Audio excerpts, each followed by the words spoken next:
സ്വാഗതം. ഈ റിവ്യൂ ഇഷ്ടപ്പെടുവാണെങ്കിൽ ഒന്ന് ലൈക്ക് ചെയ്തും സബ്സ്ക്രൈബ് ചെയ്തും സപ്പോർട്ട് ചെയ്യണേ.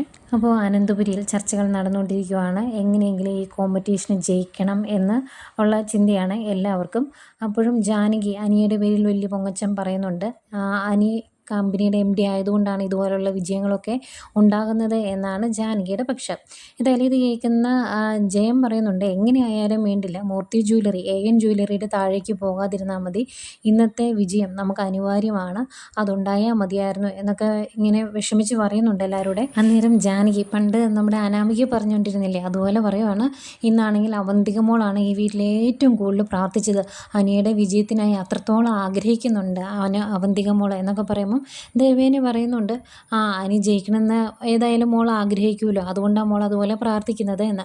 എന്നിട്ട് ദേവേനി പറയുവാണ്, ഇന്നത്തെ വിജയത്തോടു കൂടി ഇന്ന് വിജയിക്കുവാണെങ്കിൽ അച്ഛൻ്റെ ദേഷ്യമൊക്കെ നയനയോടും ആദർശനോടും മാറിയാൽ മതിയായിരുന്നു, അവരെ ഇങ്ങോട്ട് തിരിച്ച് വിളിച്ചാൽ മതിയായിരുന്നു എന്നൊക്കെ പറയുമ്പം ജയം പറയുന്നുണ്ട്, ഇന്നൂടെ വിജയിച്ചു കഴിഞ്ഞാൽ നമ്മുടെ കമ്പനി ഇനി മുകളിലേക്ക് പോകും, ഇനി MD സ്ഥാനത്ത് നിന്ന് അനിയെ മാറ്റാൻ ആരും ആഗ്രഹിക്കില്ല, അവൻ അജയനായി അവിടെ തന്നെ തുടരും എന്ന് പറയുമ്പം ദേവേനി പറയുന്നുണ്ട്, അത് സാരമില്ല, അവൻ MDയെ തന്നെ തുടർന്നോട്ടെ, ആദർശിനെ തിരിച്ചു വിളിക്കുവാണെങ്കിൽ അവൻ നിങ്ങളെപ്പോലെ തന്നെ അനിയെ സഹായിച്ച് അവൻ്റെ കൂടെ കൂടിയേനെ, അത് മതിയായിരുന്നു, പക്ഷേ അച്ഛൻ അവരെ ഒന്ന് തിരിച്ചു വിളിക്കണ്ടേ എന്നൊക്കെ ഇങ്ങനെ ദേവേനി വിഷമത്തോടെ പറയുന്നുണ്ട്. ഈ സമയം മുത്തശ്ശനും മുത്തശ്ശിയും പൂജാമുറിയിലായിരുന്നു, അവരും ഭയങ്കര പ്രാർത്ഥനയിലാണ്.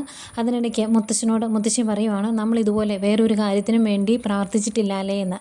അന്നേരം മുത്തശ്ശൻ പറയുവാണ്, ഇന്നത്തെ വിജയം അനിവാര്യമാണ്, അതിലേറെ ഇന്ന് വിജയിച്ചില്ലെങ്കിൽ നയനമോളുടെ സൃഷ്ടികൾ പരാജയപ്പെട്ടു എന്നൊരു തോന്നൽ മോൾക്കുണ്ടാകും, അത് മോളിൽ വിഷമം ഉണ്ടാകും, മോള് പ്രഗ്നൻ്റ് ആയിരിക്കുന്ന സമയത്ത് അവളുടെ മനസ്സിന് ഉല്ലാസം കിട്ടേണ്ടത് നമ്മുടെ കൂടി ആവശ്യമാണ്, അതുകൊണ്ട് വിജയിച്ചേ പറ്റുള്ളൂ എന്നൊക്കെ പറയുന്നു.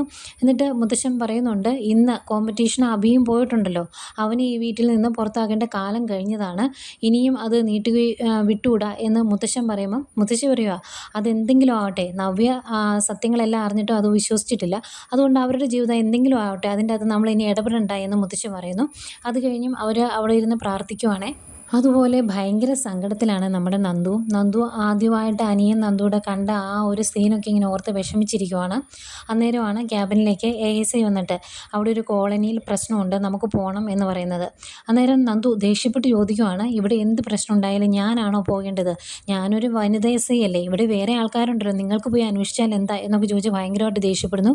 എന്നിട്ട് പറയുന്നുണ്ട്, അവിടെ പോയി എന്തെങ്കിലും പ്രശ്നം ഉണ്ടായി ഞാൻ അതിൻ്റെ അകത്ത് ഇടപെട്ടിട്ടുണ്ടെങ്കിൽ നിങ്ങൾ ആരും എൻ്റെ കൂടെ വന്ന് അതിൻ്റെ അത് ജോയിൻ ചെയ്യില്ല, മാറി നിൽക്കത്തേ ഉള്ളൂ, അവിടെ പോയി ആരോടെങ്കിലും സംസാരിച്ചിട്ടുണ്ടെങ്കിൽ അവർ പ്രശ്നക്കാരാണ്, അതുകൊണ്ട് ഒന്നും പറയണ്ട മാഡം എന്ന് പറഞ്ഞാൽ എന്നെ പിന്തിരിപ്പിക്കാനേ ശ്രമിക്കുകയുള്ളൂ, പിന്നെ ഇതിനെ ഞാൻ പോകുന്നത്, നിങ്ങൾ പോ എന്ന് പറഞ്ഞ് ഭയങ്കരമായിട്ട് ദേഷ്യപ്പെടുന്നു. എന്നാൽ ഞാൻ പോയി അന്വേഷിച്ചിട്ട് വരാമെന്ന് അങ്ങേര് പറയുന്നുണ്ട്.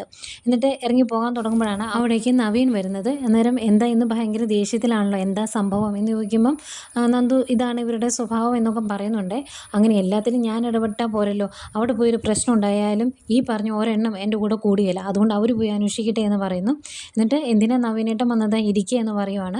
എന്നിട്ട് അവരിരുന്ന് സംസാരിക്കുമ്പം നവീൻ പറയും, ഞാൻ വെറുതെ ഇങ്ങോട്ട് കയറിയെന്നേ ഉള്ളൂ, പിന്നെ ഞായറാഴ്ച അനിയുടെ എൻഗേജ്മെൻ്റ് അല്ലേ, നന്ദു പോകുന്നില്ലേ എന്ന് ചോദിക്കുന്നു. അന്നേരം നന്ദുവിന് ഭയങ്കര വിഷമമാണ് മുഖത്തെ. അന്നേരം ഇല്ല നവീനേട്ടൻ ഞാൻ പോകുന്നില്ല എന്ന് പറയുമ്പം, ഞായറാഴ്ചയല്ലേ അവധിയില്ലേ പിന്നെ എന്താ എന്ന് ചോദിക്കുമ്പം, ഞായറാഴ്ച ആണെങ്കിലും ഞങ്ങൾക്ക് അവധിയില്ല എന്ന് പറയും. അനിയുടെ വിവാഹ നിശ്ചയമായിട്ട് ഒരു അവധി എടുക്കുന്നേ എന്ന് പറയുമ്പം, ഇല്ല നവീനേട്ടാ ഞാൻ പോകുന്നില്ല, എനിക്ക് വേറെ ചില തിരക്കുകളുണ്ട് എന്ന് പറയുമ്പം നിവിൻ ചോദിക്കുവാണ്, എന്താ നന്ദുവിൻ്റെ മുഖത്തൊരു നിരാശ പോലെ, എന്തെങ്കിലും വിഷമമുണ്ടോ എന്ന്.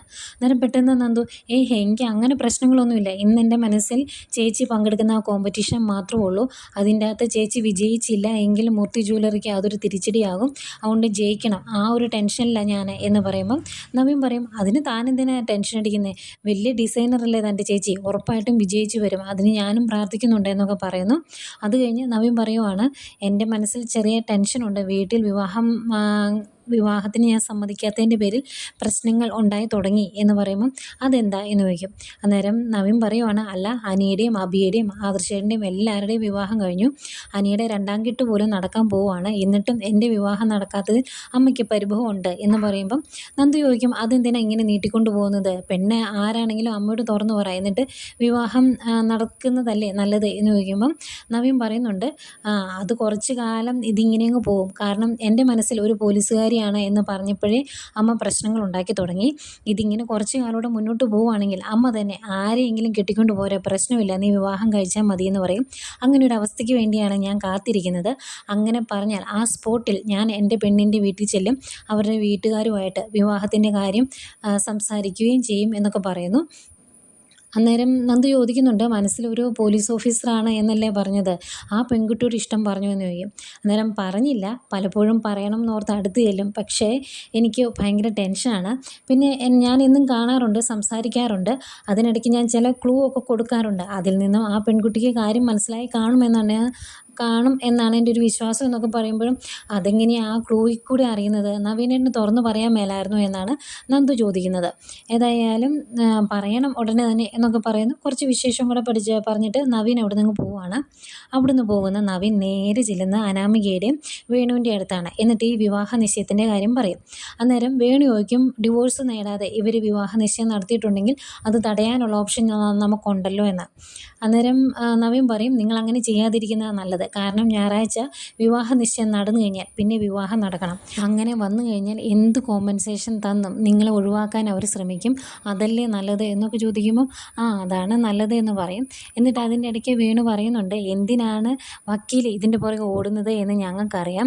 അനിയും അവന്തികയും തമ്മിലുള്ള വിവാഹം നടന്നു കഴിഞ്ഞാൽ നന്ദു ഫ്രീ ആവും, അതിനു വേണ്ടിയല്ലേ നിങ്ങളിങ്ങനെയൊക്കെ ചെയ്യുന്നത് എന്ന് ചോദിക്കുമ്പം അങ്ങനെയൊന്നും അല്ല എന്ന് പറയും. അന്നേരം അനാമിക പറയുന്നുണ്ട്, അനി വിവാഹം കഴിച്ചാൽ മാത്രമേ നന്ദു ഫ്രീ ആവുകയുള്ളൂ, നന്ദുവിനെ സാറിന് കിട്ടുകയുള്ളൂ എന്ന് പറയുമ്പം അനാവശ്യം പറയരുത്, നന്ദുവിൻ്റെ മനസ്സിൽ അങ്ങനെയൊന്നുമില്ല, അനിയുടെ മനസ്സിൽ അങ്ങനെ ഒരു ആഗ്രഹം കാണും, പക്ഷെ നന്ദു അങ്ങനെയൊന്നും അല്ല എന്ന് പറയുമ്പം വേണു പറയുന്നുണ്ട്, ആയിക്കോട്ടെ, ഇനി ഞങ്ങളായിട്ട് അതിൻ്റെ കൂടെ ഒന്നും പറയുന്നില്ല എന്ന്. എന്നിട്ട് വേണു അതിൻ്റെ കൂടെ പറയുന്നുണ്ട്, ഞങ്ങൾ വക്കീലിനെ വിശ്വസിച്ചാണ് വക്കീൽ പറയുന്ന പോലെ ഓരോ കാര്യങ്ങൾ ചെയ്യുന്നത്, ലാസ്റ്റ് ഞങ്ങളെ ചതിച്ചേക്കരുത്, കാരണം ഞങ്ങളെക്കാൾ വക്കീലിന് ഇഷ്ടം കൂടുതലുള്ളവരാണ് അപ്പുറത്തെ സൈഡിൽ നിൽക്കുന്നത്, അതുകൊണ്ട് പറഞ്ഞതാണ് എന്നൊക്കെ പറയുമ്പോൾ നിങ്ങൾക്ക് അത്ര വിശ്വാസം ഇല്ല എങ്കിൽ നിങ്ങൾക്ക് ഇഷ്ടമുള്ള പോലെ നിങ്ങൾ ചെയ്തോ എന്ന് പറയും.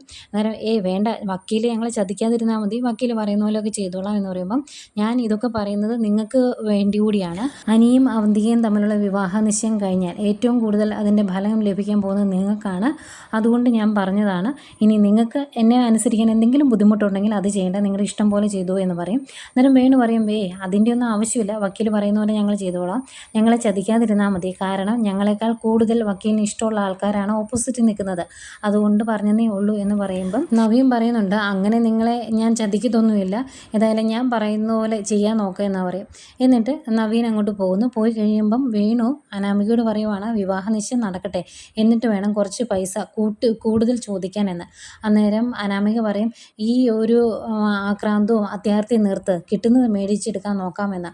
അങ്ങനെ പറഞ്ഞിട്ട് അവരും അവിടെ നിന്ന് പോകുന്നു. പിന്നെ കോമ്പറ്റീഷൻ നടക്കുന്ന സ്ഥലമാണ് കാണിക്കുന്നത്. ആകെ ടെൻഷനോടെ ഇരിക്കുവാണ് നയനയും അതുപോലെ അനിയൊക്കെ. അതുപോലെ ഇപ്പുറത്തെ ഓപ്പോസിറ്റ് സൈഡും നല്ല ടെൻഷനുണ്ട്. പക്ഷെ അതിനിടയ്ക്കും അനിയെ വെല്ലുവിളിക്കാൻ ചെല്ലുന്നുണ്ട് അബി അനിയോട് പറയുന്നുണ്ട്, കഴിഞ്ഞ പ്രാവശ്യം ഇവിടെ നിന്ന് ഇതുപോലൊരു കോമ്പറ്റീഷൻ നടക്കുന്ന സ്ഥലത്ത് നിന്ന് ഞാൻ തല താഴ്ത്തിയാണ് പോയത്, പക്ഷേ ഇന്ന് അങ്ങനെ ആയിരിക്കില്ല, നിങ്ങളായിരിക്കും തോക്കാൻ പോകുന്നത്, നിൻ്റെ ഏട്ടത്തെയും ഇവിടുന്ന് കരഞ്ഞുകൊണ്ട് പോകും എന്നൊക്കെ പറയുന്നു. അന്നേരം അനി പറയും, അത് സാരമില്ല, നമുക്ക് റിസൾട്ട് വരുമ്പം കാണാമെന്ന്. അന്നേരം അബി വീണ്ടും ചോദിക്കുവാണ്, നിൻ്റെ ചേട്ടൻ എന്താ ഇങ്ങോട്ട് വരാതിരുന്നത്, ഇവിടുന്ന് തോറ്റു തുന്നമ്പാടി പോകും എന്ന് അറിയാവുന്നത് കൊണ്ടാണോ എന്ന് ചോദിക്കുമ്പം ഞാനാണ് കമ്പനിയുടെ MD, അതുകൊണ്ട് ഞാൻ വന്നു, പിന്നെ ഈ ഡിസൈൻസൊക്കെ വരച്ചത് ഏട്ടത്തി ആയതുകൊണ്ട് ഏട്ടത്തിയും വന്നു, അല്ലാതെ ഏട്ടൻ വരേണ്ട ഒരു സാഹചര്യം ഇവിടെ ഇല്ല, അതുകൊണ്ട് ഏട്ടൻ വന്നില്ലെന്നേ ഉള്ളൂ, അതുകൊണ്ട് നീ കൂടുതൽ അങ്ങ് പറയാൻ നിൽക്കണ്ട എന്ന് പറയും. അന്നേരം അബി ഭയങ്കര കോൺഫിഡൻസോട് കൂടി പറയുവാണ്, ഇന്ന് നീ തോക്കും, നീ നോക്കിക്കോ, ഇനി ഇവിടെ തിളങ്ങാൻ പോകുന്നത് മാളവിക കളക്ഷൻസ് ആയിരിക്കും എന്ന് പറയുമ്പം അനി ചോദിക്കും, അതെന്താ നീ ജഡ്ജസിനെയൊക്കെ സ്വാധീനിച്ചിട്ടുണ്ടോ എന്ന്. അന്നേരം അതിൻ്റെ ഒന്നും ആവശ്യമില്ല, അത്രയ്ക്കും മെറിറ്റുള്ള അത്രയും നല്ല ഡിസൈൻസാണ് ഞങ്ങൾ അവിടെ കൊടുത്തേക്കുന്നത് എന്ന് പറയും. അന്നേരം ഇങ്ങനെ സംസാരിക്കുമ്പോഴും തൊട്ടപ്പുറത്തിരുന്ന് നവ്യ ഇത് കേൾക്കുന്നുണ്ട്. നവ്യ പ്രാർത്ഥിക്കുന്നത്, ഈശ്വര എൻ്റെ നയന തന്നെ ജയിക്കണേ എന്ന്. അന്നേരം ഇതിനിടയ്ക്ക് നയനയും ചോദിക്കുന്നുണ്ട്, അവൻ എന്താ പറഞ്ഞത് എന്ന്. അവൻ നമ്മളെ വെല്ലുവിളിക്കാൻ വരുവാണ് എന്ന് പറയുമ്പം നയന പറയും, സാരമില്ല, റിസൾട്ട് വരട്ടെ, എന്നിട്ട് നമുക്ക് ബാക്കി നോക്കാമെന്ന്. ഇതുപോലെ ഈ റിസൾട്ട് വരുന്ന സമയമാകുമ്പോഴേക്കും ഇതെല്ലാം ലൈവ് ടെലികാസ്റ്റ് നടന്നുകൊണ്ടിരിക്കുകയാണ്. വീട്ടിലിരുന്ന് മുത്തശ്ശനും ദേവേനയും ഒക്കെ ഇത് കാണുന്നുണ്ട്. അങ്ങനെ റിസൾട്ട് പബ്ലിഷ് ചെയ്യുന്നു. ജയിച്ചത് മൂർത്തീസ് ജ്വല്ലറിയാന്ന് പറയുന്നു. അതുപോലെ ഡിസൈൻസിൻ്റെ ഉടമ നയനയ്ക്കും അഭിനന്ദനങ്ങളൊക്കെ അറിയിക്കുന്നു. അതിനുശേഷം വിളിച്ച് സ്റ്റേജിൽ കയറ്റി ഒരു ട്രോഫിയൊക്കെ കൊടുക്കുന്നുണ്ട്. ഇതെല്ലാം വീട്ടിലിരുന്ന് മുത്തശ്ശനും ബാക്കി എല്ലാവരും കാണുന്നു. അന്നേരം ജയൻ ചോദിക്കും മുത്തശ്ശനോട്, ഇനിയെങ്കിലും നയനമോളോടുള്ള ആ ദേഷ്യം ഒന്ന് മാറ്റിക്കൂടെ എന്ന്. അന്നേരം മുത്തശ്ശൻ പറയും, എനിക്കിതിനു മുമ്പ് നയനമോളോട് ദേഷ്യമൊന്നുമില്ല, ആദർശൻ്റെ കൂടെ പോയതിൻ്റെ ഒരു വിഷമേ ഉള്ളൂ എന്ന് പറയുമ്പം, ഏതായാലും ഇന്ന് നമ്മൾ വിജയിച്ചില്ലേ അച്ഛ എന്നിങ്ങനെ ചോദിക്കുമ്പം മുത്തശ്ശൻ പറയുവാണ്, അത് നിൻ്റെ മോൻ്റെ കഴിവൊന്നും അല്ലല്ലോ, നയനമോളുടെ കഴിവല്ലേ, ആദ്യം നിൻ്റെ മോൻ ജയിച്ച് കാണിക്കാൻ പറ, എന്നിട്ട് നമുക്ക് അതിനെപ്പറ്റി സംസാരിക്കാമെന്ന്. ഇത്രയും പറഞ്ഞിട്ട് മുത്തശ്ശൻ അങ്ങ് എഴുന്നേറ്റ് പോകും. ആകെ വിഷമമാകുന്നുണ്ട് ദേവയാനിക്ക്. ആകെ സങ്കടപ്പെട്ട് നിൽക്കുവാണ് ദേവയാനി. പിന്നെയും കാണിക്കുന്നത് നമ്മുടെ നയനയും അനിയൊക്കെയാണ്. രണ്ടുപേർക്കും ട്രോഫി കൊടുത്തു. അവർ സ്റ്റേജിൽ കയറി നിന്ന് ഇത് ഉയർത്തുമ്പം ഭയങ്കര വിഷമത്തോടെ ഇരിക്കുന്ന അഭിയെ കാണിക്കുന്നുണ്ട്. അതിലേറെ സങ്കടം അഭിനയിച്ച് നവ്യ മനസ്സിൽ അടുത്ത് തന്നെ ഇരിപ്പുണ്ട്. പക്ഷേ നവ്യയുടെ മനസ്സിൽ ഭയങ്കര സന്തോഷം കേട്ടോ. ഇതൊക്കെയായിരുന്നു ഇന്നത്തെ കഥ.